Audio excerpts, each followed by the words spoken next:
she says, fine, if you want to waste your money on me, go ahead. But I'm not going to blow you or fuck you just to pay you back. And he says, I'm not even going to respond to that. And he walks away. I spend most of my time in homeless shelters. I can't look cute and feminine. Why do you think I look like this? It makes people leave me alone. And it's so fucking funny because it's innocent, but he gets so jealous about it. And she doesn't have a phone, so she's so excited to do it back and forth. Bianca. God fuck Bianca. God fuck Bianca. I hate that bitch.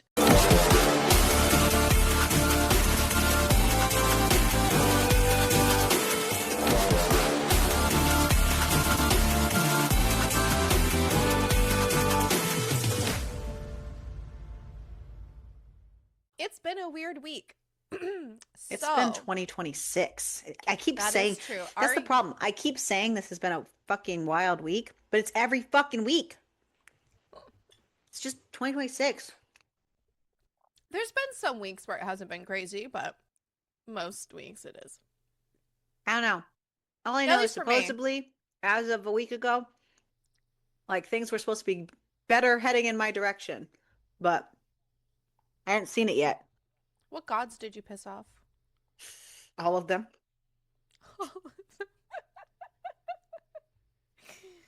That's funny. Good Lord. Well, this week, oh my God, I forgot that now that I have a third monitor, I can't just like pull you to the side of this main screen. Maybe I can. No, I can't. You can't like not max, like have it be partial and then move the thing. So the way that I usually do it is I drag it to the edge of my screen. Right. So that it could, but because I have 3 screens, I have one on each side of my laptop. My laptop is in the middle. Right. If I try to drag you close to the edge of my screen, guess what? It goes to the other screen. But I need you in front of me. Technically, I don't actually really need you in front of me. I don't need to see your face. I need to be the star. I need to be the star of your show. We already know that you're the talent of the podcast. I just meant of your heart and just like needing to be in front of you at all time. I need to be the star for you. But yeah.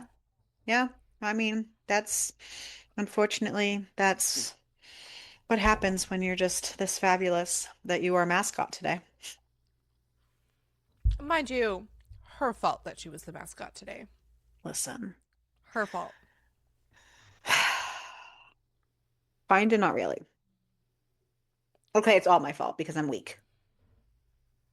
Okay, I agree. I concede. That took about 2 seconds to concede. I liked the original denial of the fact that this was your fault. But this week, though. River in Egypt. What? There's a river in Egypt. Okay, I was like, what was any of those words coming out of your mouth? Because not a single one of those had come out at all. This week's theming, BT dubs, was actually an Angie pick of theming. And it is, he is nice to everyone and she doesn't trust it. I honestly didn't know how it was going to go. But I had a great time. I think, well, first of all, yes. But I think that it fit the theme surprisingly well. Like, in a direction I wasn't, like, expecting. But I was like, oh, okay. Like, it fit. It fit. I know. Listen. Gotta have one occasionally, man. We're giving ourselves claps. So we did Home Game by Odette Stone. And it's a hockey book. But it wasn't a hockey book in the sense of you had to know hockey or care about hockey. No. Honestly, I'm here for that. See, I love I like hockey. But I like that it when I wasn't read, I don't want that to be the... Well, yeah, because there's definitely been books, not specifically hockey related, but I've read other like sports related books that have a lot of the sports in it. Like we read a baseball book once and it was like very baseball-y, and like football is the same way. Like, so I like when there's like elements of the sport, but it's not like you need to know all of these things about the sport. And I did like that a lot. And honestly, I liked it too because like so the FMC doesn't really do hockey, so like her getting it explained to her was really cute. She does now. She does now. She just Very didn't have much does now. exposure. Right. Well, there's reasons for that. But the book also opens with instead of having the FMC first thing, we have the fucking MMC first up, and his name's Ryan. And he is going through his receipts to get to his accountant, Frank. And mind you, this man, not good at this, but as he's doing this, because he's sitting at a cafe. So, okay, this is the only part of the book that like really peeved me because so no, the meet cute was super cute. No, that's not what I'm talking about. Okay. I'm talking about his complete inability to use a computer at all during this time at his age. Like, well, he minimized the screen and couldn't get it back. It just felt so like dramatic about it that it was like, is this person even real? That, but I do know people who are exactly like that are that maybe young. Our age. Oh. You didn't let me finish my sentence. Yes. No, I didn't. I know people. That blows my mind. Well, he's a man. He redeems himself later on, but like, I'm just saying, he's a man. I mean, okay, I guess he was. You know how we just use I'm just a girl? And yeah. I'm just a girl. He's just a man. He brought home a stray, I guess, Yeah, so, well. Yeah. Maybe he is that dumb. Yes. Yes, he is not very good with technology, as Ariel has said. And, like, this girl comes over as he's doing this, and she's like, you minimize the screen. And she is so funny. He specifically hates working on the computer, but his agent, Krista, which I love her so much, but she has been bugging him for months to hire a PA, but his life has been really busy, so he just hasn't. But this girl ends up helping him out with this program, and she even tells him that he's using the program wrong, and he's like, how the fuck do you know? And she goes, I know enough that to know you're using it wrong. Also, I'm not an accountant, but I took accounting in grade 10. He's a little confused because she does look really young, and she's really tiny and petite. And now he's trying to like verify her age to make sure like she's not too young. Oh crap! Because, like, I've been talking to you. I need to know if you're legal. Like, hold on. I don't want to get beat up today. And it's just so funny because he's like, I don't want to be a creep. And she's like calling him out for being a creep for asking about her age too. But she is going to end up helping him. He offers to pay her $500 to just do it for him. Yeah. She's like, but you don't have your stuff. And he pulls out a huge shoebox of receipts. It's $50, not $500. Just kidding. Originally, she was like, she could have done it for 20, and she goes, nah, $50. But like, it's so funny because he grabs his thing out and he goes, do you want something like up to grab you to drink? And she says a hot chocolate, which also like puts him in like, what the fuck is this girl want? And as he's grabbing her drink, the barista asks if he's Ryan Parker. So he is a very popular hockey player at the moment. Halfway through going through the box of his receipts, an alarm on her phone goes off. And she tells him, yo, I need to fucking catch a bus. And as she goes to leave, he grabs her arm. He also immediately apologizes because he realizes he done fucked up. He goes, oh my God, I'm so sorry. I didn't mean to touch you. He says, but I'll give you $50 if you help me, and I will drive you wherever the fuck you need to go. And he is willing to beg for this. She tells him, I can do 20 minutes for $20 and you pay me up front. So great. So then they keep going, and it's starting to get later, and all of a sudden she's freaking out because she goes, yo, I can't fucking be late. I can't be late. And she's like, I gotta go. And so he tells her, just tell me where you need to go. So he drives her to a homeless shelter. And the doors close at 8 p.m. And so now she's not able to get in because there's no exceptions for getting in here. And Ryan, he just wants to help. And she's fucking fighting this. But he's trying to help her because it's realistically his fault. And she's like, well, what are you going to do? Invite me to sleep on your couch? And he hesitates because it's exactly what he was going to do. But it's funny because once she says that, he's like, oh shit, yeah, that's a bad idea. Why would I do that? Yeah. But And then he was like, I guess I could do a hotel. He's just going through all the motions. it's just so funny because like he is doing this out of the kindness of his heart. So as they're driving to his apartment in complete silence, by the way, we get Zoe, who is our FMC. So we're into her head. She does not trust men. Understandably, she does not Who trust the men. fuck would? Exactly. We already established that she has some intelligence. She does, correct. And deciding to go home with a stranger was probably one of the stupidest decisions she has ever made. Yep. But she's a little desperate. She is very, very, very tired. And her gut really did tell her that he's not going to be like Ted Bundy. Going to the shelter the last 2 nights because she had to work the evening shift. So she actually hasn't gotten a real night's sleep in days. Mm-hmm. He's not creepy. And he hasn't even checked out her body when he looked at hers. And while she wasn't super experienced with men, she knew enough to know he wasn't really interested in her as a female, apparently. He parks his car and then asks to see her driver's license because he needs to make sure that she is of age.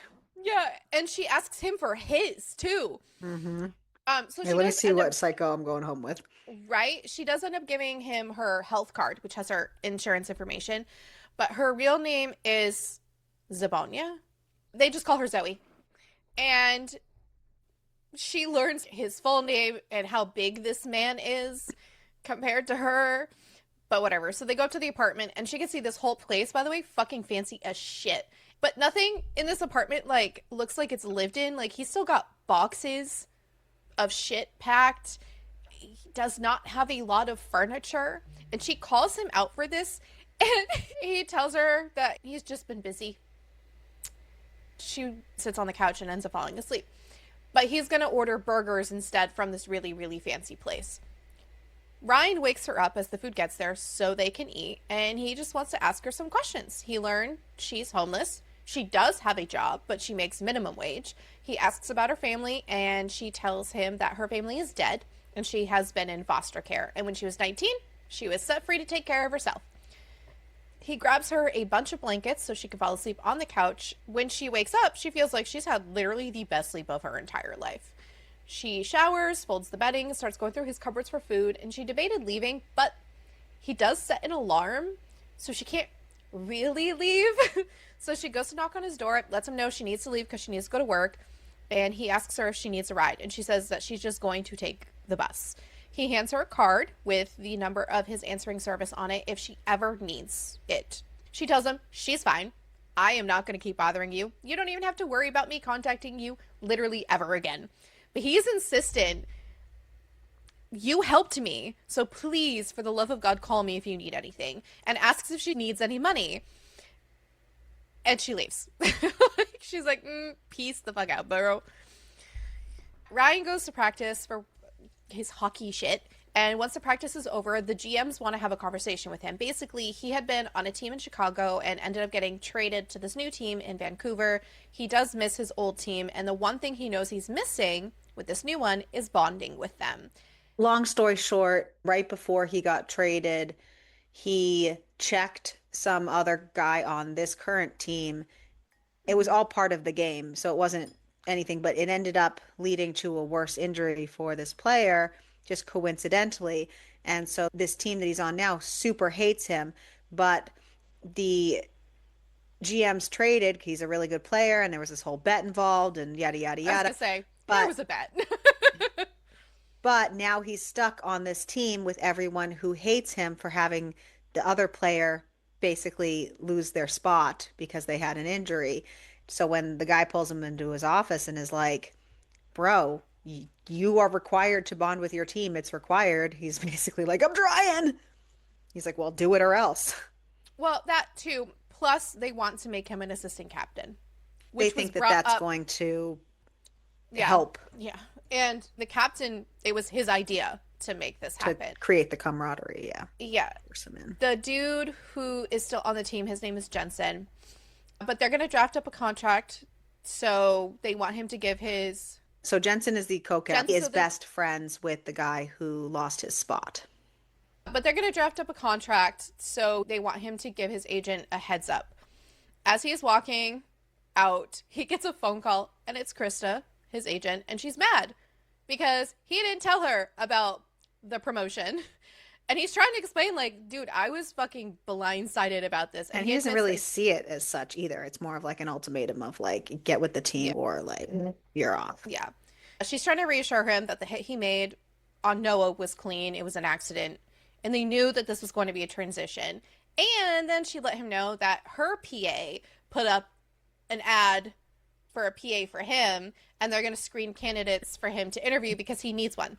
Because he's just literally going to burn himself out. And this way he can just focus on hockey instead of trying to do everything else.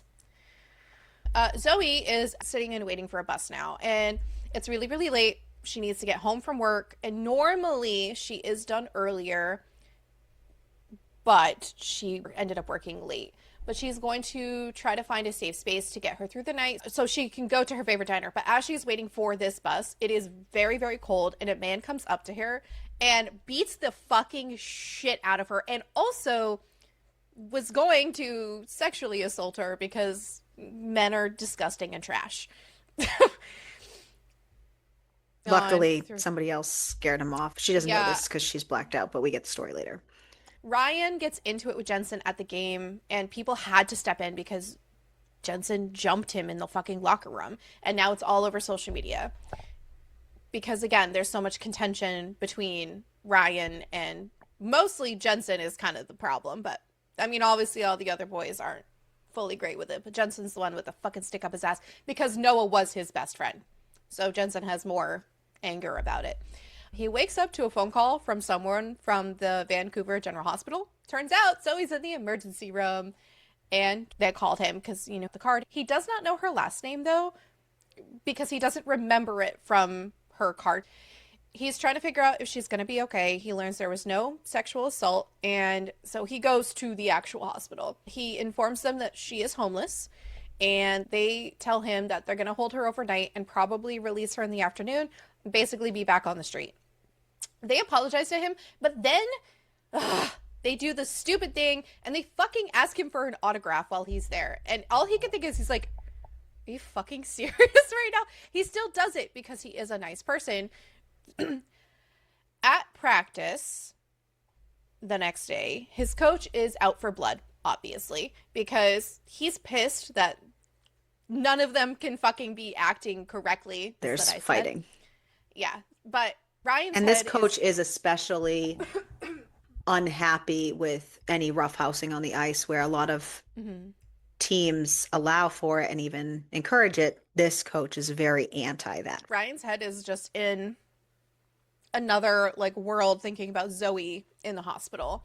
And why is he thinking about Zoe? And why did he get called? And why all this stuff? And like, should he have checked in with her? Like, she wasn't conscious when he was there, but like, should he check in again? And is this even his responsibility? And just maybe I'll just donate to a food bank, set up a charity for homeless. Like, the game has to come first. I could set her up a bank account and just let her do her thing.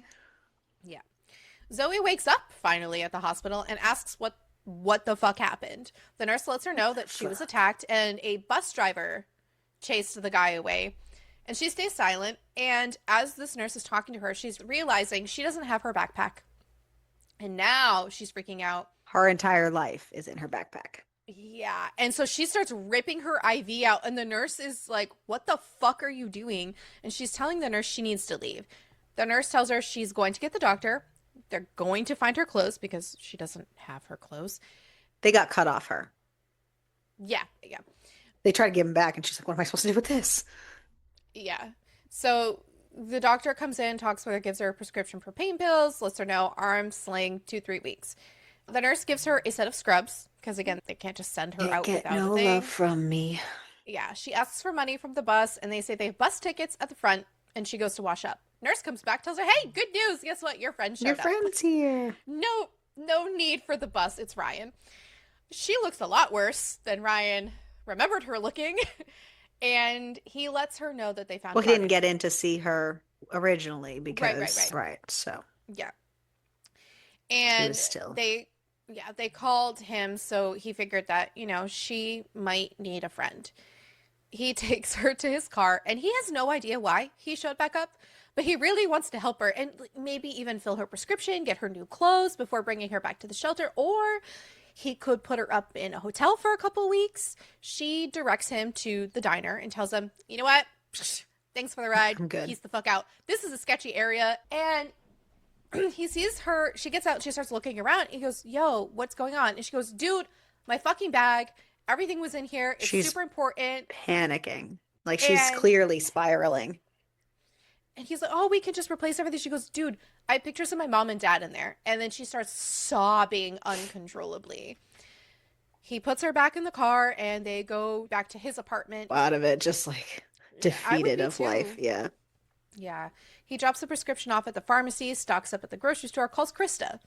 He he asks her to bring clothes for women. He does not give her much information, and realistically, he doesn't really know much about like her body size, what size clothes. But She he wears baggy knows, clothes. I don't know. Get something. I don't know, something like punk rock, flannel. She likes flannel, Because hoodie, yoga he pants. was I don't very know. judgy of her when he first met her because she had colored hair and had all kinds of piercings and dressed in like black. Krista's asking question, but he's not giving her anything. Krista finally shows up 2 hours later. He lets her know that the girl is sleeping, and Krista asks again for more information. He tells her what her name is, that he met her in a coffee shop, and that she was in an accident and was in the hospital, and they called him. Zoe does come out looking like absolute shit because she had just woken up, and Krista does see her.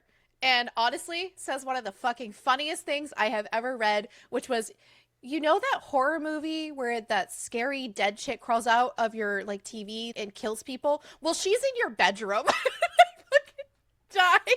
Well, because she came out for a second and then saw he had company and like squirreled back in.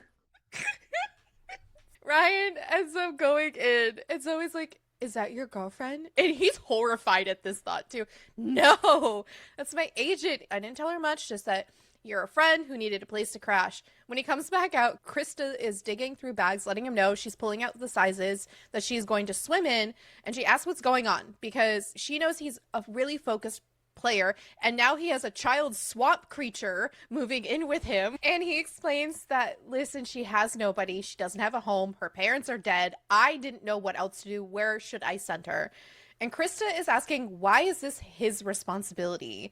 And he does say he doesn't know, but Krista does say that she'll do whatever she can to help him.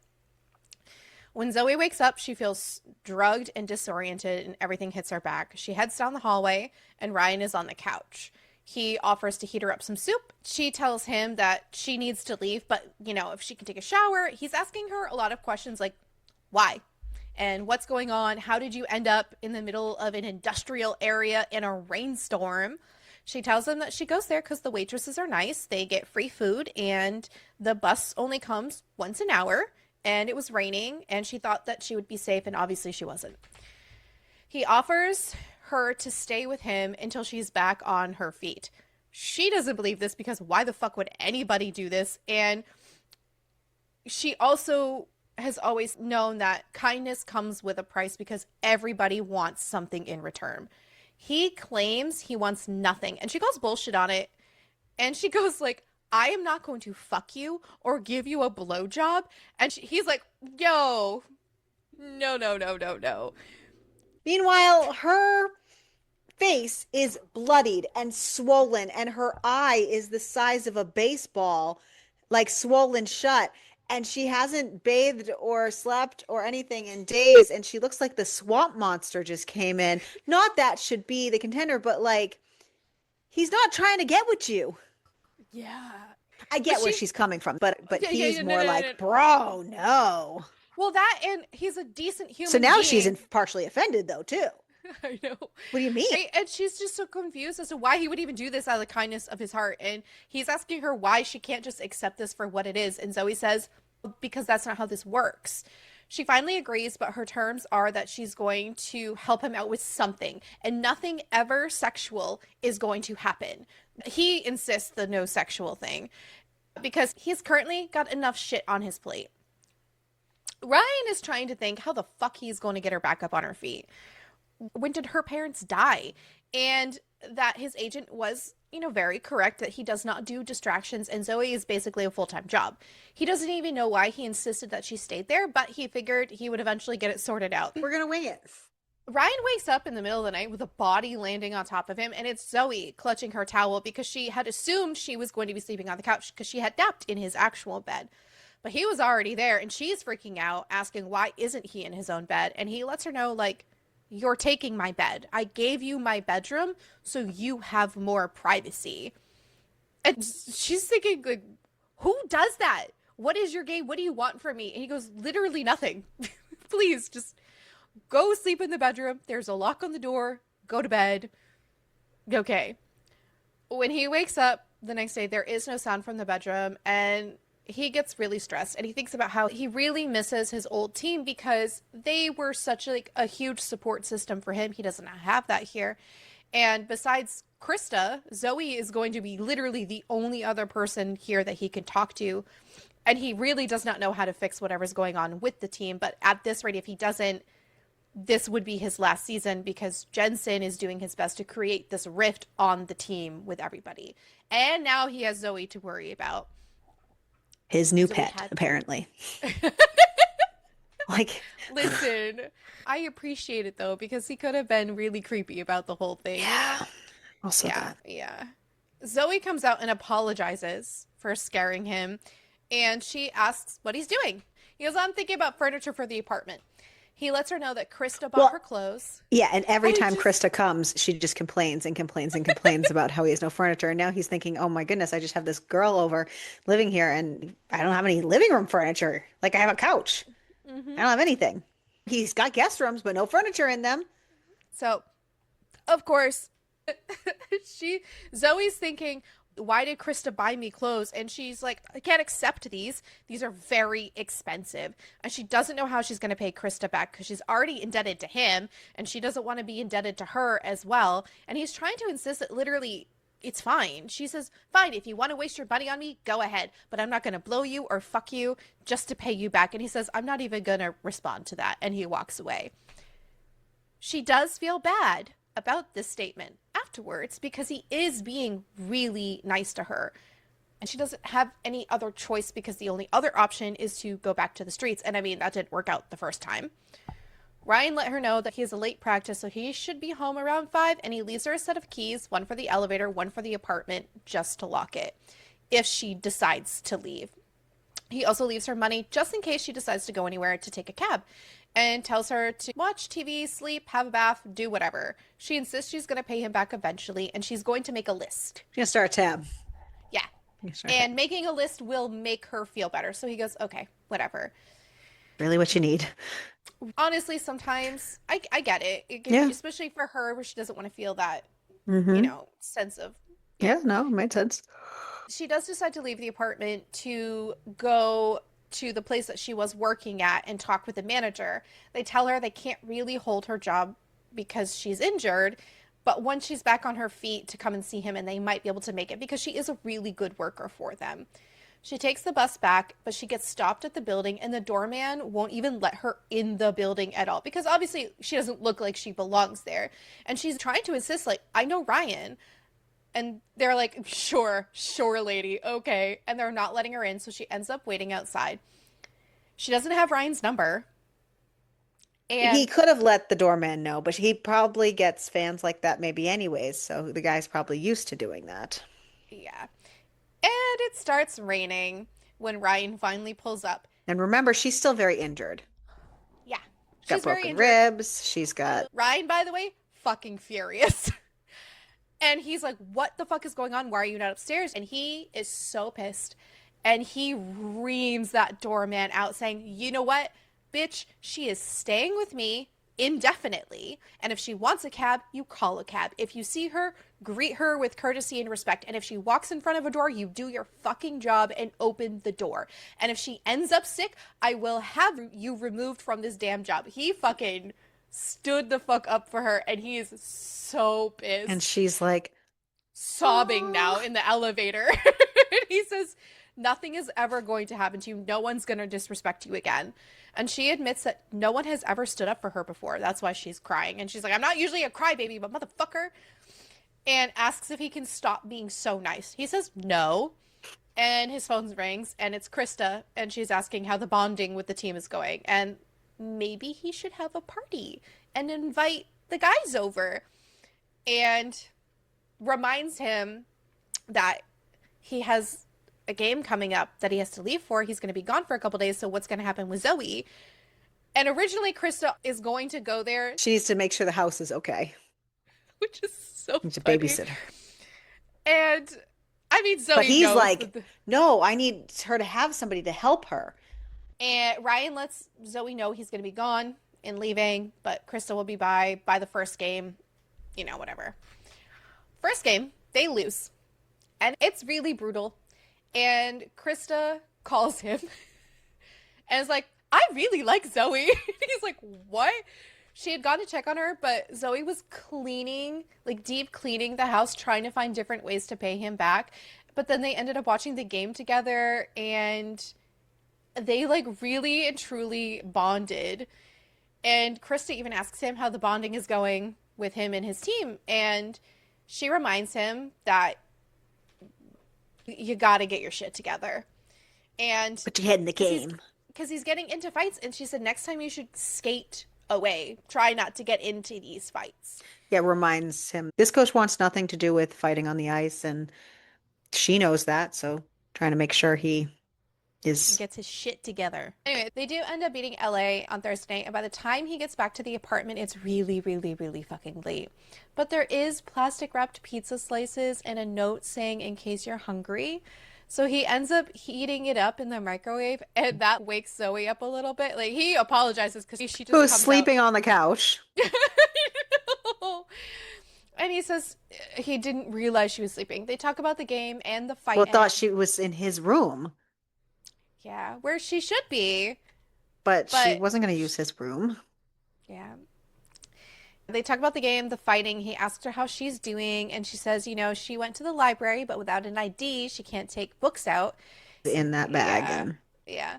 So they part ways, they go to bed. But he tells her that he needs her help the next day. Because he realizes she hasn't been sleeping in his room, and he has these guest rooms, and she should be able to sleep in a bed. So they're gonna go to IKEA. Well, so no. He doesn't tell her they're going to IKEA. No, and he didn't plan to go to IKEA. He just says, will you do a job for me? I really need help getting furniture in here. She's like, yeah, sure, I can definitely do that. And he's like, okay, good, be ready in the morning. So then the morning comes, and he made these plans when he was awake, and now he's like, I don't even want to get up this early and do this. What the heck? But he goes out and sees that she is dressed, ready, has breakfast. Like, she is vibrating with excitement to do this. And so he's like, we're gonna go for furniture shopping. And I've always wanted to go to IKEA. Because it feels, and he's like, IKEA? Homey. Like, what? It's so homey feeling. And honestly, I understand, because I too really love IKEA. We used to literally like take the kids and go to IKEA and just like hang out in there. So he's basically going to have her pick out all different furniture for the guest room without letting her know that he is doing this for the room that she's staying in and for herself. And Zoe's having a great fucking time. They eat food, they continue shopping, they talk about Krista coming over, and she drops a lot of information about Krista that Ryan had literally no idea about. Like, she had a boyfriend, but she doesn't have a boyfriend anymore. And they have a really, really good time, but Ryan does get caught up in the crowd with people wanting autographs, and they do eventually start leaving. They take her list, and he flags down an IKEA worker and hands him the list of everything to get, and they head back home. She wakes up the next morning with a stiff shoulder. He lets her know that he has a game, and Krista had called and wanted to know if Zoe would like to go to the game, and she does. Krista brought a jersey with her to wear, and it's Ryan's name and number on it, and the game is super exciting for her, but she does notice that there is a disconnect with the players and Ryan, and Krista says that they don't really like him, and it's a really long story and complicated as to the reason why. When he is packing his bags, Micah comes up to him and talks about, you know, Frank is your accountant. Micah is this like big Russian dude. And he says that, you know, while Micah's working on his expenses, with Frank, Frank said that he should talk to Ryan because he wanted to know how he did his. And Ryan pitches Zoe to him at $400 and to pay in cash and bring his laptop to her. And Micah's super fucking happy about this. Ryan finds Zoe and Krista outside and he asks Krista if she thinks that Zoe liked the game. And Krista asks if this is going to be a permanent thing. He claims that they're just trying to get her on her feet. And Krista says, you need to take care of her because if you don't, I swear to God, I will disown you. When he gets back to the SUV, Zoe asks him why his team doesn't like him. And that it's kind of obvious that they don't like him. Because he didn't originally think that it was more like obvious to the outsiders as it is to him noticing the disconnect. But obviously, like, Zoe doesn't know anything. And she goes, yeah, bro, it's real obvious. And he says it's just a very long story and leaves because it at she that. watched the game and saw that they wouldn't really pass to one another and work together. Mm-hmm. And like every time he scored, no one cheered. And then he also says that Krista thinks he needs to have a party to help. Also, there's a guy on his team that needs help for his accounts, and she agrees immediately. He lets her know it's $400 that he's going to pay her, and she's all excited. So she takes his phone and starts texting back and forth with Micah, and it's so fucking funny because it's innocent, but he gets so jealous about it. And she doesn't have a phone, so she's so excited to do it back and forth. So the next day he wakes up to men in the house. It's people delivering all the furniture from IKEA, and Ryan and Zoe are actually going to build the furniture together. When I say that, I mean Ryan is going to build the furniture because Zoe can't really do it. And because he says, I'm a man, I don't need instructions, she's going to read him the instructions instead. Micah ends up showing up and he says, listen, I know you said show up later, but I thought you guys might want another set of hands to help build the furniture. You're doing all this furniture. Right? So, and since you mentioned having only one arm, so now Micah and Ryan are going to be building all this furniture together. His other teammates, Dylan and Justin, show up because they're going to have a little party. And Dylan asks if Zoe is for hire for his expenses as well. And she agrees. Zoe's just really fucking excited that she gets paid. And also now she gets to decorate the room. It is harder to decorate. So as she's trying to decorate, Micah comes in and offers to help her. And Micah just asks how her and Ryan know each other. And she explains that she's homeless. She does not want Ryan to come in this room because it's going to be a surprise. She got hurt and Ryan offered her to stay there until her arm got better. And Micah lets it slip about what the team has an issue for. And she says, well, that's not fair that they all hate him because of a mistake, because it was a clean hit. And, it was an accident. But it did end Noah's career. Micah says once Ryan wins Jensen over, all of this will blow over, and she learns who Jensen is. Ryan knocks on the door, checking in on them, and she just says Micah is helping her hang things. And 6 hours later, they stand in the guest room. Micah has passed out on the couch. Dylan has headed off with his cab. Justin is snoring in the middle of the fucking guest bed, and Ryan is very impressed with how this bedroom looks. He offers to let her sleep on his bed since the guest bed is taken by one of his teammates. And I mean, the bed is a king size, and she does trust Ryan, and she knows that she is safe with him, but she's just never shared a bed with a man before. And he thanks her for everything, and she feels really guilty about charging his teammates for helping them with their expenses, but he insists that they can literally afford it.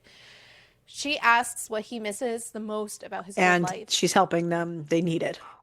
Yeah. They're all a fucking mess. And we learn a little bit about his history. She says that she learned a little bit from Micah about everything, and she had also told Micah how he had helped her, and he insists she didn't have to tell people that, but Zoe says he needs to know you're a good guy, but that she will also leave at some point. So she wants people to know that he is this good person, and they're gonna go to bed. She wakes up with Ryan cuddling against her, and his hands up into her tank top. And he is touching her in his sleep. This man is asleep, but he's playing with her nipples. And she's actually really turned on by this as well because she's never been touched by a man. And then his hand slowly lowers and goes into her pants. And then she starts to arch back into him. And he immediately wakes up and is fuck. And she gets up and runs to the bathroom. He profusely apologizes and says he didn't mean to do that on purpose. He was asleep, and he wants to reiterate that he would never break her trust like that. She says they're all fucking good, but really in her head wishes that he had gone further with her. So she's not mad at all. She's a little mad at herself and her body for Yeah. betraying her because she doesn't want any of that. Anyways, it's time that he has to leave because he has practice. And all she can think about is Ryan and everything that happened. As they're at the practice, some man skates up to her and starts talking with her, flirting with her a little bit. She admits she's single, but she's also friends with Ryan. And he leaves. Turns out, by the way, this is Jensen. Because she doesn't know who the fuck Jensen is. Ryan is a little upset about this and tells her to stay away from him. And she's like, bitch, I didn't approach him. Like, I didn't even know who he was. And once she realized, she was like, bro, no, I'm Ryan's friend. Dylan comes over with his laptop and all his receipts, and she admits that they should, all come over again if they threw a party. Would the guys go? And Dylan says, yeah, absolutely.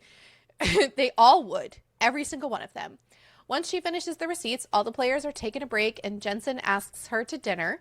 But he is interrupted with one of the coaches yelling at him. He keeps coming up to her and flirting with her, like, consistently throughout this whole thing. Wants her phone number, all this stuff, and basically she's, I don't have a phone. What do you mean? No. He's trying real hard to get her to go on a date with him. I hated all of it because I hated fucking how much he was, like, aggressively doing this, and it wasn't for good reasons, because like he could have backed off when he learned about Ryan, but I think learning that she was Ryan's friend made it worse. Yeah. Zoe can sense something is up with Ryan as they're heading back because he's in his own world. All he can think about is what happened and how it felt touching her, and they drive in silence. What the fuck is wrong with him? This is not okay. He ends up asking what Jensen wanted, and she just says, oh, he was flirting. He wanted to go to dinner. He wanted my phone number, but she insists that she's not going.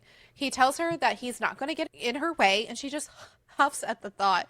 He doesn't like the thought of Jensen going anywhere near her. She's like, I don't fucking want anything to do with him, but whatever.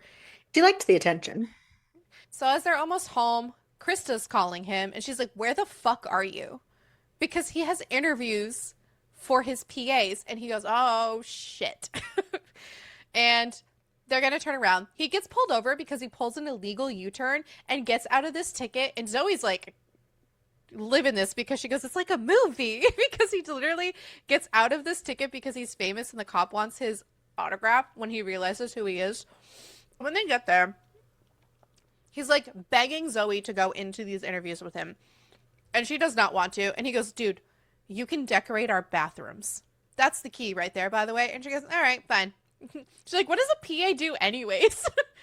And he's like, I don't know, take charge of Instagram, do social media, dry cleaning, general shit. I don't know. And she goes, I could have done your Instagram if I had a phone. She's like, she could have done your Instagram. No problem. Like, that would have been easy. You wouldn't have to pay anybody for that. Yeah. Why pay someone? She could just do it. Yeah. They go into this interview, and Zoe is like locked in and focused on this interview. Ryan couldn't give a shit because he's really distracted by Zoe. And Krista does kind of call him out during it, asking if he has any questions for Bianca. And he asks how Bianca would feel. Sorry, those are my feelings on Bianca, by the way. How she would feel if Zoe handled the Instagram account. Of course, Bianca's a little shocked, but she says, I'll be fine with whatever you wanted. And then Bianca She's not leaves. fine. She's clearly not fine. No. He doesn't know, though, because he's not, like, fully tuned into this stupid woman. Zoe is shocked, and she's like, you're going to let me do your Instagram? And then she doesn't even have a phone. He goes, he will get her one. Krista asks what the fuck is going on with him, and he says, nothing is going on. She goes, yeah? You sure? Also, are you sure about Bianca? Because I don't think you heard a word of the interview. And while Bianca is technically the most qualified, and she made it a point to say she had a boyfriend, Krista thinks that she might be too, like, hockey wife-y. And wanting something else from him. But Krista does have her reservations. And Krista just says, like, look, keep your eye on her because she is going to need very strong boundaries. And she seemed to have a problem with Zoe. And it was making Zoe uncomfortable. Mm-hmm. So they get home. Krista is Zoe's new champion. Oh my God, I love Krista. That girl deserves a raise.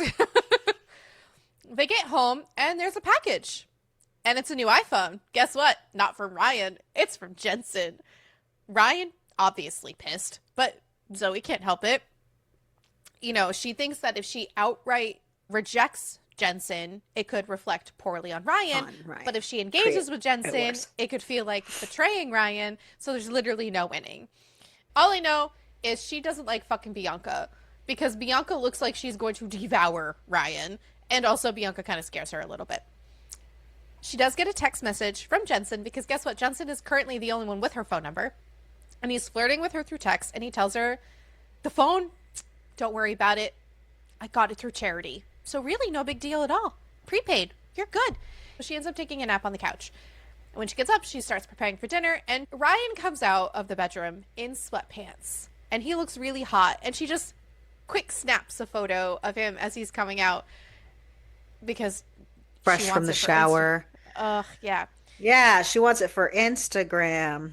He asks to see the photo and she shows it to him and he goes, no one's going to want to see this. And she goes, dude, your female fans are going to love this shit. Whatever. So they're going to watch a little bit of movie and he asks her if she likes her new room. And she was like a little shocked that he said her room. And he goes, dude, this was always going to be for you. Like, why do you think I had you pick out all this furniture? And they watch a thriller movie. And it's very, very suspenseful. And any tiny little thing scares the shit out of her. And when the ice machine goes off, she fucking ends up on Ryan. She just ends up staying there. She falls asleep. Then she wakes up and she's like, oh, did I fall asleep? As they're cuddling. And she falls asleep again. And then she wakes up at the end of the next movie and she just like stares up at him and there's a moment and he tells her to tell him to stop. She doesn't and they kiss and they're making out until her phone goes off and it's Jensen texting her and Ryan like disengages and walks away. Yikes. Well, he is mad at himself that he let himself do that because he's not supposed to want anything like that from her. Yeah. The next day, Ryan wakes up with his phone ringing, and it's Krista. The photo that Zoe took, viral. Krista's not even fucking mad about it. She's like, yo. She's happy. No, she's thrilled. Yo, the NHL is excited, and he's getting offers from all these people. Give that girl. He decides he needs to clear his head because, while yes, that's exciting, he's thinking that he also took advantage of Zoe. Because, whatever. And he would have gone further if Jensen's text hadn't gone off. Yeah. He's like, why did I kiss her? What am I doing? What is Jensen up to? And he feels guilty because with the like scared thing, he felt like she was in survival mode and he took advantage of that. And he feels like such a fucking asshole. And he's so critical of Jensen, but how honorable are his intentions? Because he really, really wants to fuck her, by the way. When he gets back to the house, Zoe looks absolutely fucking distressed and asking if he's mad that the photo went viral. He's not. And he's like, Krista's happy about it. And then Krista wanted to basically gift her all of these things in a shopping spree because this is a lot of free publicity. And then he sits her down and says, yo, we need to talk. Which, sir, don't say those words because... Are you kicking me out? Do I have to leave? No, I'm just really fucking attracted to you, but nothing can come out of this. Does not say he's very attracted to her. I'm sorry. What? While he's attracted to her, nothing can come out of it because he doesn't have the best track record. Right, but the way she thinks about it is him just absolutely rejecting her. Right. And not being attracted to her in any way, shape, or form. You know, trauma. But if they sleep together and things get weird, she's gonna be the one to have to pay for all this shit. So they should just agree to live there as friends. And they shouldn't sleep together because it could get complicated.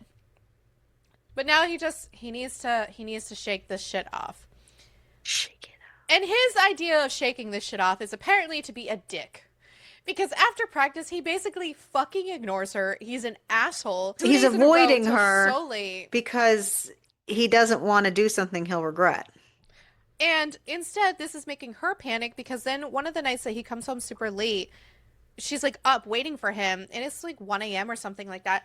She explains like, Listen, my parents went out and said they would be home in time to take me to dinner, and they got hit by an avalanche and died. So now he feels really fucking bad. And she's It's super important for her to have clear, if you say you're going to be somewhere, you are. right, exactly. She's like, listen, dude, be straight with me. When you want me gone, I will leave. And he promises her that, you know, they'll think about her leaving when she is thriving and like doing well. They'll go together and they will find a place to live together. So there's not going to be any surprises. And she says that, he's such a nice person and she really wants to make him breakfast in the morning because she likes to do those things. Yeah. This whole thing like made her super confused because, he said they were better off friends. She should just be grateful to be friends with him. The next morning, she's going over her list for IKEA because they're going to go back to IKEA for the bathrooms. And someone knocks on the door and it's his PA, Bianca. Because technically, she doesn't start till the next day, but she wants to let him know that she's so thrilled to be working with him and she wants to go over all these other different things. She's also really, really fucking rude to Zoe through everything. And she's like, oh, I'm professionally trained in cooking. I want to purchase the groceries, all this other stuff. If I'm going to work from the house, I need a desk. And he's like, I mean, I have a spare room. We'll just get furniture. And she goes, that's fine. I'll buy my desk and all this other stuff. And, asking if she can go to some of his games. And it's really odd. Like, she looks at Zoe and asks, what is she even doing there? Zoe's like, I live here. I mean, we're not dating. And also it's a long story. And Bianca's just so fucking rude to Zoe. But, like, she plays it up to Ryan that Zoe is being rude to her. And when Bianca finally leaves, Ryan asks, yo, how's it going? And Zoe's like, I don't think Bianca likes me that much. And he's like, weird. She said the same thing about you. But we got to give her a chance. And he does make it clear that she is in charge of the Instagram and just literally don't worry anything about that. And he'll put that into place. Krista calls him and tells him that they're going to do Escape for Kids charity. So maybe, Zoe wants to get pictures for that. But she's going to need ice skates. So they're going to go buy her a pair. Bianca, though, had gotten into her head because Bianca had basically told her she's using Ryan, all this other stuff. So now she's freaking out as they're at the store because he wants to buy her skates and they're really expensive. And she's freaking the fuck out and insisting, like, you cannot buy me things. And, Ryan's like, I have a fuck ton of money. I can buy you all these things. And she's insisting he's already done too much. He does finally talk her into letting him buy her a jacket. And it's not a jacket he thought she was going to pick. It is cotton candy pink. And he's so confused, but she's happy as shit.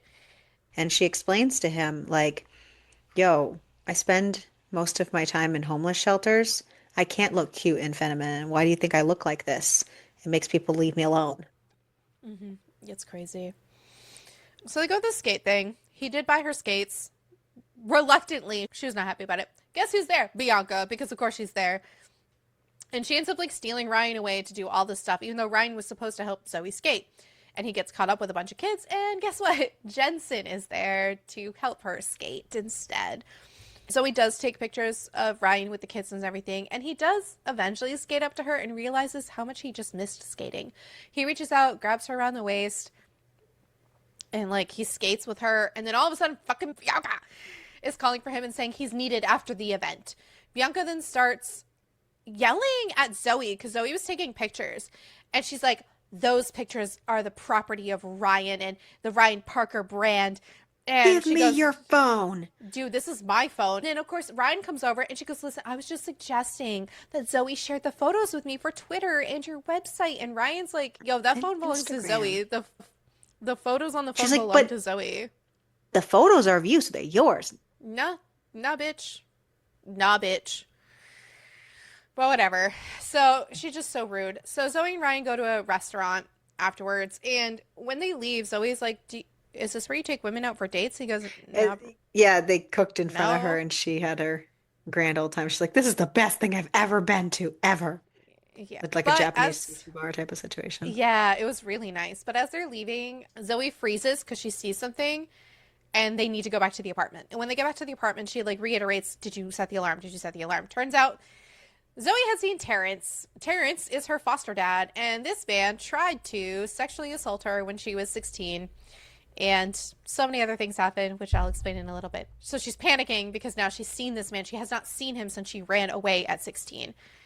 The next morning, Ryan is calling her. She's sleeping. So he calls her and says he needs to buy his mom a birthday gift. And he's at practice, so like Bianca can drive her so they can meet up so they can do it together. She goes, I don't think that's a good idea. He goes, no, it's fine. She's my PA. It's her job. Of course, Bianca's at this house because she's working, and Ryan tells her she has to do it. Then fucking when she gets off the phone with Ryan, she's like, so when are you moving out to Zoe? Because she would hate for her to outstay her welcome. Bitch, get fucked. After Zoe showers, she really does insist that she can take the bus. And as she walks out of the apartment, though, fucking Terrence is standing out there. But she ignores him, and they finally make it to go where they're shopping. She's helping Ryan pick out a gift for his mom. He asks her, what would you pick if the gift was for you? And she's like, oh, I really like these starfish earrings, but obviously his mom's not going to enjoy them. But she doesn't know what type of thing. Plus, they're almost fucking like $500 for these earrings. He ends up buying a pair of diamond studs for $6,000. But again, this man has money. And she asks when his mom's birthday is. And he says, oh, it's in a few weeks. And he asks about hers. And she goes, not for a while. He is willing to bribe her, though, to get her to spill about her birthday, which is she can get anything she wants at IKEA. And that was enough. And she goes, okay. And she's like, my birthday's next Friday. Also, the last time someone celebrated her birthday was when she was 6 years old, so it's not really that big of a deal. Bianca is not at the house when they get there, and so Zoe says she's going to go to the grocery store, grab buns, bunch of food, but when she gets there, she runs into Terrence, and he is pissed because he wants retribution. The way she got away from this man is she stabbed him, and now he wants money, and he's like, listen, you live with a fancy hockey player, you have money. So now, of course, this is getting in her head that she needs to leave because now this is going to put him at risk. But she can't really leave without saying goodbye first. They eat, they go to bed. Ryan ends up waking her up in the middle of the night because she's screaming because she has a nightmare, but she doesn't want to talk about the nightmare, and she doesn't want to tell him like anything that's going on. But she wants him to stay and comfort her, so he does. Ryan wakes up in the morning, hard as a goddamn rock against Zoe. So he kind of backs up a little bit. And it really bothers him that something is bothering her because she hasn't really been herself. And he really wants Zoe to trust him because they've come a long way, but she is keeping secrets to herself, you know? When she finally wakes up, he's like, can you please tell me what's wrong? And she just says she can't. And there's really nothing he can do. Ryan says he can't help her if he doesn't know what's wrong. And just as she is about to speak, the stupid alarm for the house goes off, as if it's getting put in to like disarm, and it's Bianca, and of course she's a nosy little bitch and says, oh, Zoe's not even in her bedroom, and he's like, yo, she's in here with me. And he can sense that like Bianca makes her tense up, and he goes, would firing her make the problem go away? This is when you say yes, Zoe, but she doesn't. She says no. He tells her she was being honest. It would have made the problem. I think the only way that this book worked because of how naive and young she was, Yes. because of her circumstances, were because he was basically a himbo. Oh, no, absolutely. Or it would have felt skeevy. He tells her that he needs to go to the gym before practice, and she wants to go watch practice, and he answers, okay, and then we can go to IKEA afterwards, and really asking again if she's really sure that it won't help if he just fires Bianca. And she says, no, it's fine. When he gets to the arena, Micah asks him if they're going to have that party they promised. And Ryan's like, yeah, we're going to do it Saturday night, Zoe's birthday. So now they really have to plan a very nice party for Zoe. They're like, you need a cake. You need these kinds of candles. You need all this stuff. Like, they're going like balls to the wall with this. It's really cute. Micah was like, no, she needs the sparkler candles. Ryan calls up Krista and he's like, yep, I need your help to plan a party. And Krista's like, what about Bianca? And he goes, well, if she plans it, she might want to attend, which is so funny. As this is a party for Zoe. And she goes, oh, why did you fucking say that, you dumbass? Like, yeah, let's do this. Let's plan this. I will absolutely help you. After they go to practice, they go to IKEA, and watching Zoe buy basically half of IKEA. He considers if he should just buy stock in the company. But watching her shop makes it so worth it.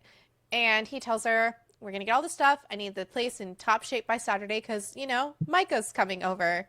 And she's totally good with Micah coming over because, he's a nice dude. And then Zoe asks, when's the last time that Ryan has had a girlfriend? Turns out hasn't had one in 3 years. And when he had stopped dating, he was just hooking up with people because all they wanted was engagement rings and babies. And he just didn't want to have all that. He likes having a girlfriend. He just does not like the end result of everything. So the expectations. He just keeps it casual. And this is when we learn she is a virgin. And she has been saving herself not for marriage, just for someone special. That's not some deal on the street. Yeah, because she just seen that too many times of people just exchanging that for all, and she just doesn't want to cross that line. So he promises her that she will literally never have to live like that again. When Zoe wakes up on her birthday, she can smell burning going on because Ryan has decided to try to cook her breakfast, which is very sweet. Krista's going to be picking her up for dinner. They're going to go to his game, and he brings her out her birthday gift, and it's the earrings that she saw. And there's a team building the IKEA furniture, and of course fucking Bianca's there, and she's being rude again, sees her earrings, calls her out saying, oh, well, you got him wrapped around your finger, you played the whole poor me card, and he feels pity. And she's like, I know that you're sleeping with Ryan. Of course we know this is not happening, but Bianca's just being a bitch.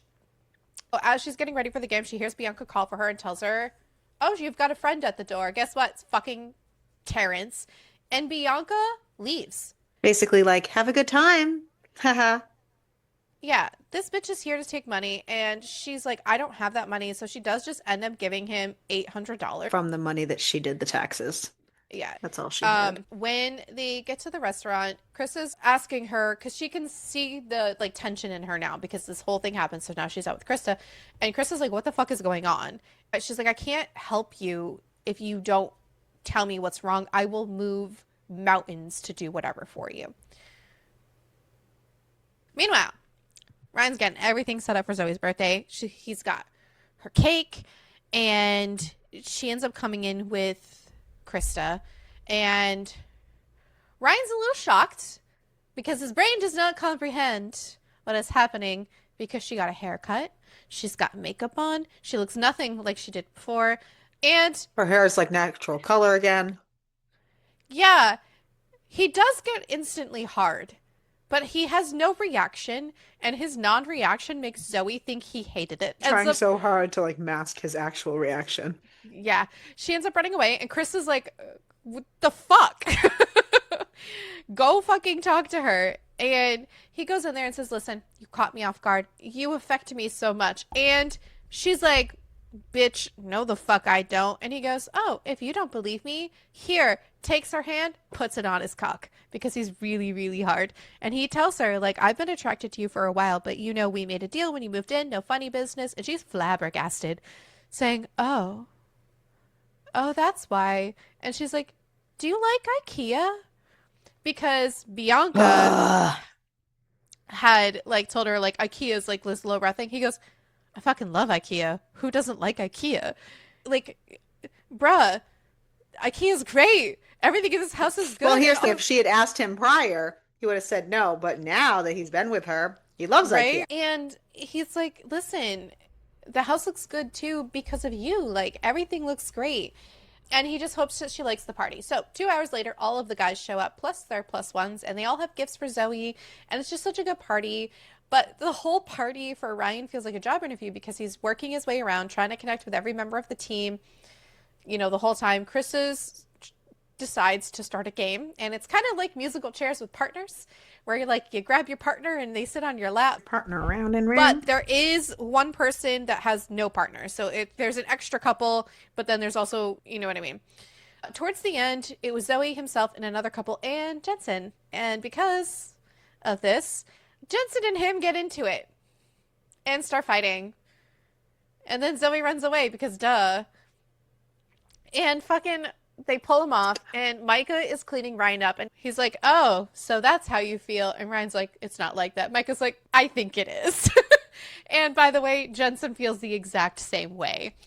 Ryan tries to insist it's really complicated. I made her a promise to her, Okay, Avril. the situation, was without strings and I wouldn't touch her. And Micah says, listen, Zoe knows what she Have wants you and talked she to won't, her? right? And she won't be swayed by anybody. If she doesn't like your dumbass, she won't let you anywhere near her.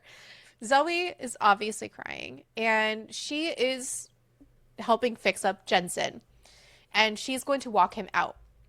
He apologizes for fighting at the party and asking her if he's got a shot. And she's surprised. She goes, "You want a shot with me?" And he goes, "Yeah, duh." And she opens up about living in a homeless shelter when she met Ryan. She's really trying to express how close she is with Ryan and that Well, Ryan is the and first that she might not be the best candidate for him to like. and that Ryan's the first person in a long time who's stuck his neck out to help her. And so her loyalty is to Ryan.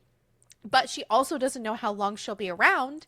And while she doesn't fully open up about the situation, she does kind of admit that there's someone who's come back from her old life. And Jensen is saying, you need to tell Ryan. You need to talk to him. Just talk to him. Don't leave. And this is very important. Because even though, Jensen obviously has his issues, like, obviously he's not going to be like, yeah, fuck up. No, he does have a soul. Like, I guess, deep down in there. Zoe says that, Ryan can't help her. And Jensen says, you don't know that. But she does promise to tell Ryan when she finds the right moment, but not at this exact minute. And they hug and Jensen leaves. She goes back upstairs. Ryan's in his bedroom. She checks in on him. He apologizes as well. And they're actually going to end up hanging out in the room because, I mean, technically, they don't need them at this party anymore because everyone's already having a great time. And She people are tells him, leaving, and it's not a big deal. yeah, she tells him that she wants to talk to him about something, but she's just not ready yet. And they fall asleep. They do end up waking up at around 3 a.m. and mostly everybody is gone. And Justin took her bed again. It really likes that room.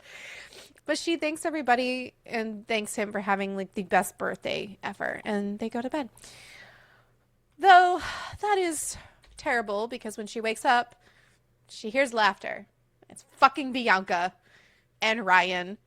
And Bianca has made him these waffles with this special sauce. And honestly, she's just trying to like worm her way in there. And now it's annoying. Now we're going to have a game. And Zoe is at this game. And Ryan is flirting with her at this point. And Micah's trying to remind him that the coach will have his head if he flirts with his girlfriend. And he says it's not his girlfriend. They do win, though. And he signs an autograph for a little kid. And all of a sudden, her body like goes into fear mode. And it's Terrence. And he has shown up at this game. He pulls her and pushes her into a bathroom stall, and he has her up against the corner with his arm around her neck and his hand over her mouth. And Ryan gets into a fight with this man because obviously, like, he just took her, and this stupid dipshit takes her phone. But they do get her out of there, and he is gone like the wind. Micah asks what happens, and Ryan kind of explains what happened, but Micah's the one who had to, like, pull this fucking Ryan off because he was going to destroy this man, as he should. Ryan texts Krista and lets her know that she got attacked at the stadium, but Zoe isn't speaking. Jensen calls him, and he answers because obviously Jensen never will call him, so he's like, what the fuck? And Jensen's asking if she's okay, and if she has talked to him about the situation, and he lets it slip a little bit. And so Ryan's going to go talk to Zoe and ask, what the fuck is going on? She explains she needs to leave. What's going on? She explains she needs to leave because he used to be her foster dad when she was 16. He's a pervert and tried to hurt her, which Ryan wants to kill him. But, she stabbed him and ran away. Obviously, this man didn't go to jail because she told nobody. She's worried because this man is really bad and he could ruin his life. And Ryan asks if that's why she wants to leave, and it's to protect him. And he's begging her to not leave and just to trust him and that they'll deal with this in the morning. And he kisses her because like she's freaking out. So he just like kisses her to shut her the fuck up. Zoe, though, keeps thinking about this kiss, and she hears a noise and her eyes are wide open, and she went out and checks on Ryan to make sure everything is all set in the house because she's worried about him. He asks her about Bianca and how bad things are, and she doesn't want to badmouth Bianca and that realistically she does a lot for him, but Ryan says, listen, She put you in danger, and that is unforgivable. But you also have the right to stand up for yourself against Bianca. She tells Ryan that Terrence has her phone and she had been using that phone number to apply for different jobs. Ryan thinks that she should also go to school at some point. He was a little shocked about the job thing. And he tells her, listen, research school because she wants to go to school for accounting. And he's also a little shocked because he's like, no one wants to go to school for accounting, but she's really good with numbers. But she asks him what his dreams are, and he says he just wants to stay in Vancouver and that it's up to the GM. And she admits she wants him to stay as well. She wakes up the next morning to the locks in the apartment getting changed, and there's a knock on the door, and it's Bianca asking why her key doesn't work. And she lets her know that, Ryan had the locks changed, and Bianca's just being so much where's more mine? right. And she's like, listen, he is a sophisticated millionaire. He needs a partner who elevates him. Money doesn't buy you class. And Zoe's like, you can't talk to me like that. Like, my relationship with Ryan is fucking none of your goddamn concern. You're only his PA. And Bianca just keeps getting Ryan gave her the go ahead and said, like, bro, you need to stand up for yourself. Yeah, Bianca just keeps getting fucking meaner and meaner. And Zoe tells her she needs to leave. And then she fires Bianca. Bianca's like, you don't have the authority to fire me. And then Ryan comes in and he hears both sides of the story. And Ryan is like, you're going to be leaving. Pack your fucking bags. And if Zoe says out. You're fired, you're fired. And this unhinged bitch, actually, so prior to that, this unhinged bitch and Zoe get into a fight. Bianca, like, comes at Zoe with her claws. They get into an actual fucking fist fight prior to Ryan because then she goes, oh my God, she attacked me. What are you doing? Blah, blah, blah. And Zoe says, I fired her. And Ryan says, okay, you're done.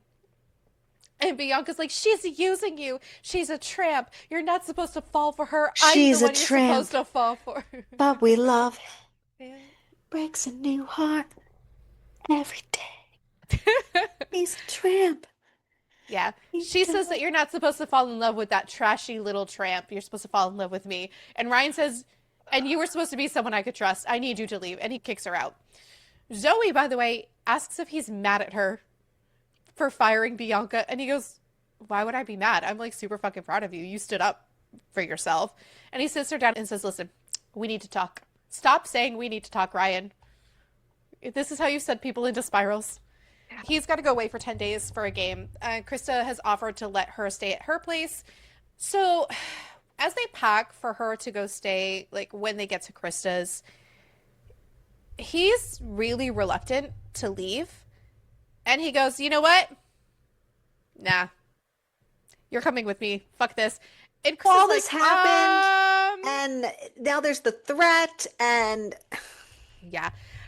And of course, technically, he's not supposed to. And even Krista reminds him, like, dude, the coach says you can't do this because all the wags and, like, tag-alongs are not allowed to go with the team. And he's already on fucking thin ice. So he ends up talking to everybody, and he's, like, explaining, not my girlfriend, but she got attacked, stalked, all this other stuff. They don't want to set a precedent that they're going to like allow this to happen, but they're going to run it by the team. So they add her to the roster and she has to give a passport. And originally he's like, oh shit, she doesn't have one. But Krista had made her get one because sometimes people like to go to Vegas. That, and she didn't have an ID. So that was her way of getting her an ID. Yes. So they're going to be traveling and they're going to be staying in the same room, which, I mean, they've shared rooms before as well. He is concerned because of how his body reacts to her. And he explains, I'm frustrated. And she goes, oh, da-da-da. He goes, no, I'm frustrated. And she's like, oh, I mean, when we kiss, sometimes I want us to keep kissing and do other things. And he's trying to explain, like, we can't be kissing. And she thinks he doesn't like her because she's a virgin. And he's like, no, that's literally not it. You're saving yourself for someone special. And she goes, well, you're special. And he goes, I'm not special enough. And then they go to sleep. They go out to a bar after the next game, after they win. They're having a lot of fun. Micah is telling Zoe that they're going to do shots. Because Micah and Zoe are like besties now. Shots. Yeah. Zoe's dancing with Jensen and Dylan, and this is putting Ryan into a mood, but then Jensen and Zoe disappear into a hallway, and of course, like, Ryan can't have that shit, so he goes to confront her, and she goes, I mean, he might want to kiss me because you don't want to, and he goes, oh yeah? Well, fuck it, and then he picks her up and like pushes her into the fucking wall and starts making out with her. And then he puts her down and says, "We need to get out of here." And she goes, "Is it for sex?" And he's like, "That is such a bad idea," as much as he wants to. And then she calls him a tease and walks away. She goes, "Fuck you. Like, I'm going to go do this." Which, true facts, he is being a tease. He decides after this he needs to get really, really, really, really drunk so that he doesn't do something really stupid. His other kisses were always very, like, gentle and, like, comforting. But this was like a, "I want to fuck you" kind of a kiss, which he does. And that's all she can think about. And she kind of like looks at Ryan throughout the night. But then Micah comes up to her and is like, "Yo, Ryan needs to go back to the hotel. He is drunk as fuck." And Micah asks if they had a fight. And she says, "No, we didn't." Micah tells her to just be patient with him. So they do. She wakes up to the sound of a shower going off. And Ryan comes out in a towel. And holy shit, this man, so hot. And she just keeps thinking about him a lot. When they leave for the airport, she can sense something is off because they're going to the next city. And he gets her her own hotel room. He doesn't tell her why. And she thinks that like he's like so sick of her and he's like, "That's not it." But he doesn't say. But he does get a joining room so that the door can stay unlocked, which turned out to be very important because she had a nightmare and Ryan came in the middle of the night to comfort her and she's In the like middle of the crying. night. And she's saying, "Please don't be mad at me. I will move out. You know, you're my only friend." And he's trying to reassure her that, like, he's not mad at her. He's mad at himself. And "I need to clear my head." She reiterates that we're friends. And he just says that no matter what, they will always be friends. After that moment, everything kind of goes back to normal. Ryan's phone rings while they're in a cab back to their place from the airport. And it's Krista asking for Zoe and asking if she'd been doing work for Frank. Well, Frank is their main dude, and Frank had been like sending the players to her to get these receipts done. Well, this man wants to hire her, and Frank Like is permanently. I Put you love on the him. roster. Yes, he's very impressed with her. They want to hire her for $45 an hour, and he's insistent, like, "I've seen your receipts. You should have seen what these looked like last year. You're fine. Like, you're competent." Because she was kind of worried that Ryan's the reason that she's getting hired, which Frank is very insistent that's literally not the case. So they're excited. So Krista's going to take her out to celebrate. And as they're drinking, she goes, "I really wish I could have sex with Ryan." Didn't prep before Krista. She's like, "Oh, what the fuck?" But she's like, "Ryan doesn't think that we should." And Krista tells her that he's mixing up his need to protect her with his need to fuck her. And in his mind, they don't go hand in hand. You need to seduce him. Which her idea. And she's basically like, "How? Tell me." And so Chris is like, She "That." does, but Ryan is so dumb and is not realizing that she is seducing him because she's started wearing tank tops without bras. And he's thinking, he's like, "Man, she's wearing tank tops without bras. Like, I'm trying to It's do just this." suffering. So then they start watching a movie and she starts snuggling up to him. And then they finally kiss. And he tells her, "Please tell me to stop." And she goes, "No, but I know you don't want to have sex, but we could do other things." And he decides that that is the best idea she's ever had since fucking IKEA. And when he's done, she tells him it's his turn because she really wants to help him out. Guess what? Cock blocked again. Why? This time by his mom, because his mom's at the airport. And she was supposed to go to Vegas, but she got the date wrong, so she needs to come stay there, so they got to go pick her up at the airport. He warns his mom ahead of time about there being a woman in the house, and she's like, "Are you sleeping with her?" He goes, "God, no, we're not." But then he wakes up in the morning, or no, he goes to practice, and when he comes back, fucking Zoe and his mom are like having a blast in the fucking kitchen.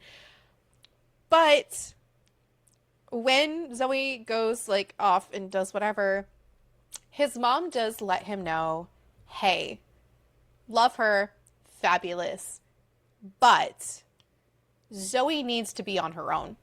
Because with the conversations that she's had with Zoe, she can see that she has like this hero worship of him. And, you know, he picked her up from the streets, does all this stuff for her. But if it's going to work out between the two of them, she really needs to be able to do things on her own without being reliant on him. And this is the exact reason he had fought so hard not to take things further with Zoe. His mom says that you gotta let her be successful. And if she doesn't come back, he needs to be happy for her. But the way he does this is really, really stupid. And tells her that they need to find her an apartment and all this other stuff. And she's freaking out because she doesn't understand because he doesn't fucking explain the reasoning behind this. And he doesn't tell her why he wants her to move out. So her and Krista go looking for apartments, and of course, she's fucking upset. She texts him saying she rented an apartment. She gets IKEA stuff delivered. Micah, besties, comes and help her build all the things. Micah gives her a flyer to take Krav Maga so she can have self-defense courses. I mean, she Well, sleeps. he sets them up so that they can take classes together. Yes, they do stuff together, but it's still like it's great. She's torturing herself though, thinking about Ryan and her. I love the fact that her and Micah go to Krav Maga. Micah admits that Ryan fucking mess if it makes her feel any better. You know, she's handling this way fucking better than he is. And Micah says he's gonna be so jealous when I tell him I saw you. She texts Ryan, letting him know she's still really angry. He asks to call her, but she says no. 5 weeks pass and she decides she needs fucking interaction with people, and she basically forces Frank to have lunch with her at work because he's always like not. But we do learn that Frank was married at one point and his wife died in a car accident. She was pregnant and both of them died, which is super devastating. And he's like, it was a long time ago, but he never remarried because he knew he'd never find somebody like her again. And that it doesn't stop hurting, but you just get used to feeling this bad, which made my heart so sad for Frank. Ryan, on the other hand, fucking sulking and having a moment. He's laying in Zoe's bedroom, mind you, sleeping in there and just being a fucking sad sack. Of course, he asked Krista, like, where Zoe is, and she's like, I told you, if you hurt her, I would disown you. Like, but she does say that, you know, Zoe was at her place and that's where she's going to stay. And I mean, he wants to talk to her, but Chris is like, you're a fucking idiot. Ryan admits, yeah, this is all a misunderstanding. Like, I want a future with her. And she goes, what the fuck is wrong with you, you idiot? He's like, I want to do all this stuff. I don't want Zoe's choice to be me or the streets. Communication. Right? Krista tells him to give her space. And it doesn't really matter what he wants because this whole situation has been about what he needs, what he wants. And he needs to respect what she needs. And right now, Zoe needs space. Zoe is the one who gets to choose what happens. Micah ends up texting him, telling him, I'm downstairs, get decent, I'm coming up. And he's like, we're going out, you don't have a choice. Micah knows how to play both sides with what they need. And of course, Jensen had heard about Zoe moving out, and he's like, oh, did she get sick of you? But fucking Ryan's like, you touch her, I will fucking end you. Micah's trying to keep them apart, and he tells Ryan, like, he wants you kicked off the team. He's goading you, and if you want her back, don't do that. You will have no shot, because if you get kicked off, you have to go back to Chicago. You can't. She's going to be here in Vancouver or in Canada.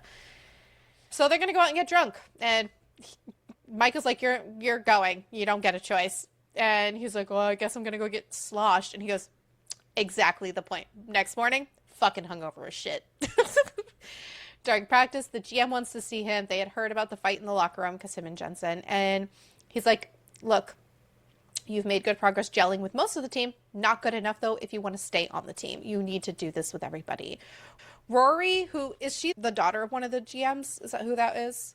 So I'm assuming that's the first book because she has a relationship with another of the players, and there was kind of a couple hints dropped along the way about the contention between the coach and the player because of the daughter and their relationship. Gotcha. Okay. She tries to talk to him, and which you know that she's sucks for things like that, but it wasn't super blatant and heinous. I mean, it was there and it was frustrating, but it didn't totally take away. So she says, look, the GM doesn't care what happens in the locker room as long as it doesn't impact what happens on the ice. You need to pass to Jensen more. Like, you need to stick up for him on the ice. Like, even though he tries to hit dirty, he's trying to be like this douche Jensen is, not You have to be a Ryan. team player even if he's making it hard.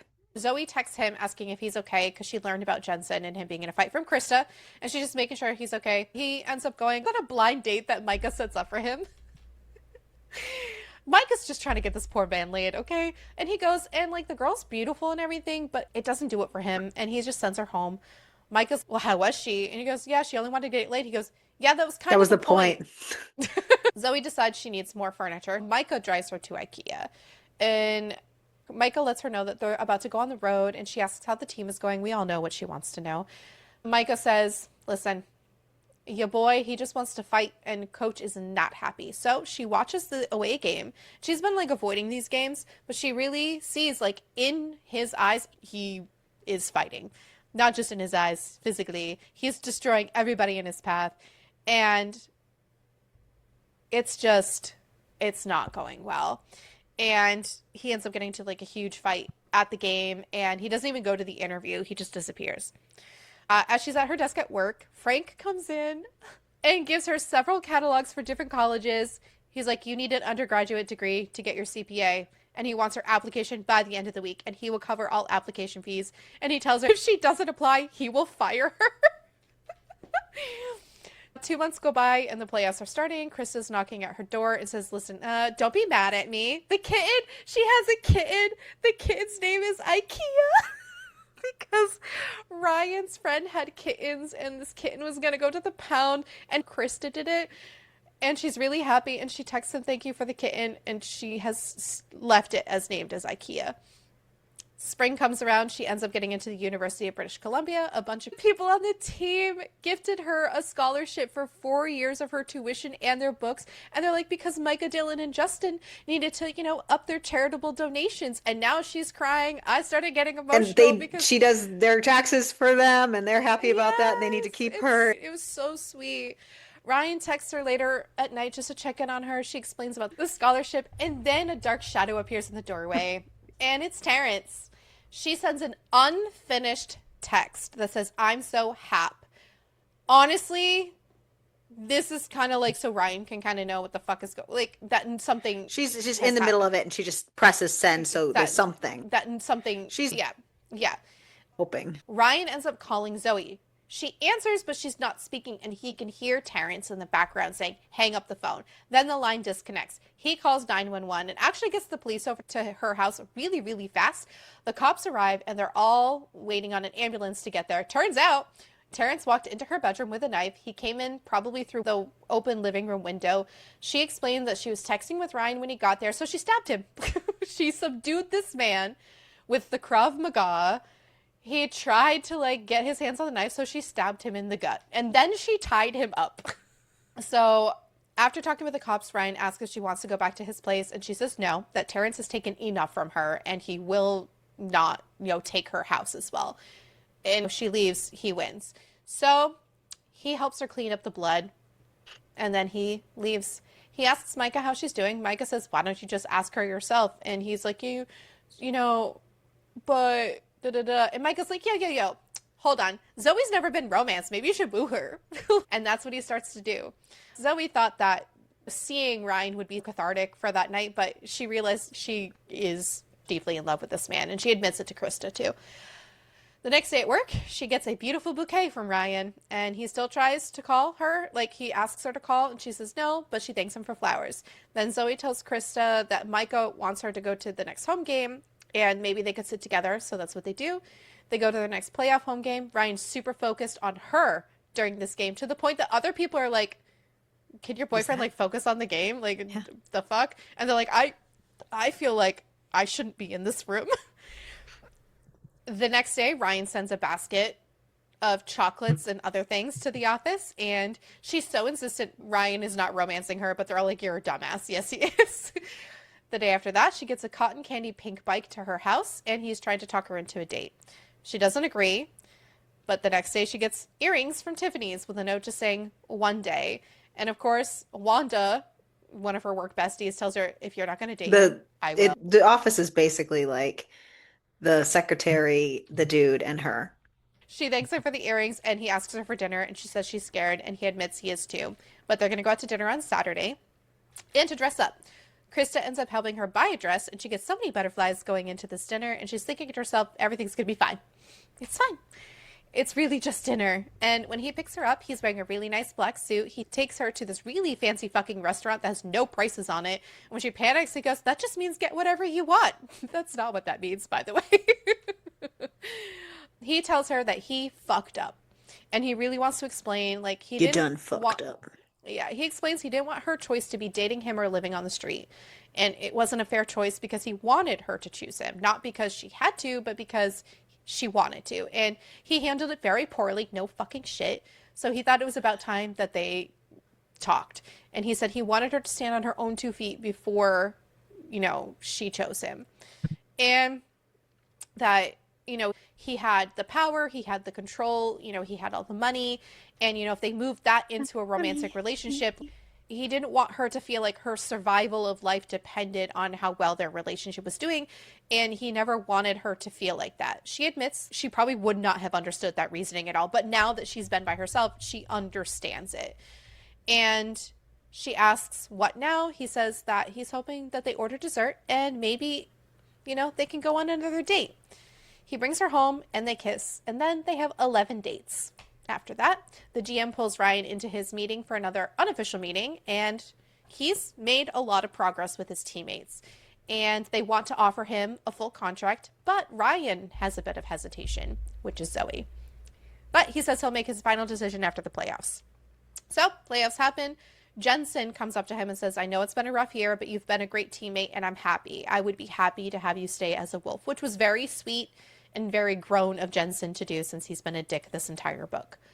Noah, by the way, is actually the one who put him up to this because Noah got accepted into medicine. He's going to be a doctor. And Noah made Jensen watch the tapes of the game that he got injured at. And he's like, I saw your face when he got taken off the ice. And like, it was bad. And he had heard that they had offered him a contract and he hopes that he accepts it. So they lose the game, by the way. Kind of understand Jensen. Like Noah's his best friend. He felt like somebody wronged him. I would do the same thing with you, dude. So I was thinking, I'm like you would probably get over something faster than I would for you. So like, I mean, it's true though, because it happens a lot. Since like our entire history. Problems. Yeah, so they lose in overtime.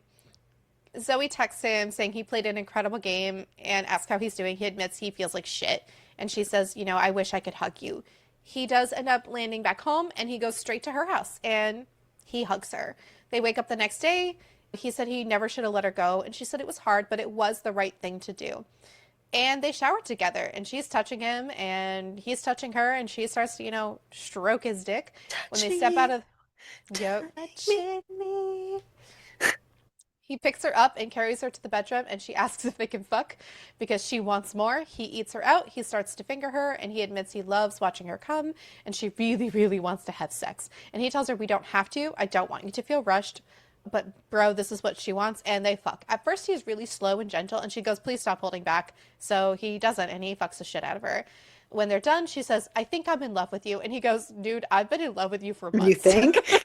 And she tells him that she promises she won't break up marriage and babies in 6 months and ruin everything. And he's like, somehow I've become the chick in this relationship because I would do all of those things for you. He would actually love to have a baby with her and marriage, but whatever. But whenever she decides. Then we get an epilogue, which is 6 months later, and he is actually taking her to a house and he wants to buy it and asks her to move in with him. He gets a phone call from Micah, which is basically setting up the next book, that he fucked up. But they end up buying the house. Then we get a bonus chapter as well, and it is their first night in their new place. He hadn't told Zoe yet, but he had put both of their names on the title of the new house. And there we go. So, favorite character? Probably Krista. But I really liked Micah. Mm-hmm. And I really liked the boss dude too. Yes. Those three. Fabuloso. Yeah. I agree. Least favorite character? Bianca. God fuck Bianca. God fuck Bianca. I hate that bitch. I agree. God fuck Bianca. What the fuck is... Amazon gives us a 4.5, Goodreads a 4.1, and Storygraph is a 3.97. What did you rate it? I gave it a 4. I had a great time. I really, truly enjoyed this book. I was like, I'm kind of really having a great time right now, considering the shit we've been reading. Yeah. I also gave it 4 stars, and I have already downloaded the next book. I was contemplating Team Micah. I love Micah. Peppers, I want to say it's kind of on the lower because we didn't really get like a whole ton. Like barely a scene. What is it? Like a poblano? Is that it? I don't know the scale. Yes. Poblano. Cool. Yeah. So poblano. I would also survive. I would also survive. It was not a one-handed read for me. It would have been one with an extra scene, probably, and then like a little bit more detailed. So, no, not for me either. Yeah. Okay, wheel spin. Are you ready? Yes. You sure? Yeah. Okay. One day I would really like to find it so that it has sound again. Yeah, that's super weird. I don't know why it doesn't have sound anymore. We make the sound. We do. Anymore. Are you ready? Let's go. Changed within me. Bum. Only 3 left. Yeah. Wild. Midnight Repeated, Hi. Hello. which is an Ariel book. Yeah, it's Groundhog Day concept, if I remember Yes. correctly. Yes. If I remember correctly. Hmm. All right, all right. Midnight Repeated by Danny McLean. She's about to have the night of her life, over and over again. At 25, Lori Miller knows what she should want. A serious job, a serious boyfriend, the ability to cook a meal that doesn't involve 2 types of cheese. But who cares if it isn't the future she had in mind for herself? It's about time she stopped pining over her best friend's brother Max anyways. New Year's Eve is a time for resolutions, and as the clock ticks closer to midnight, Lori makes a decision. Next year, she's going to let go of the past and finally grow up. Except when she wakes, it's still December 31st. Then it happens again, and again, and again. What's a girl trapped in a time loop to do? Will kissing the right man at midnight set her free? Ooh, so this will be interesting. It'll be an interesting concept. So Yeah, yay. Yay. yeah. So join us next week as we try something different. Make sure to Yes. keep reading. And keep it smutty.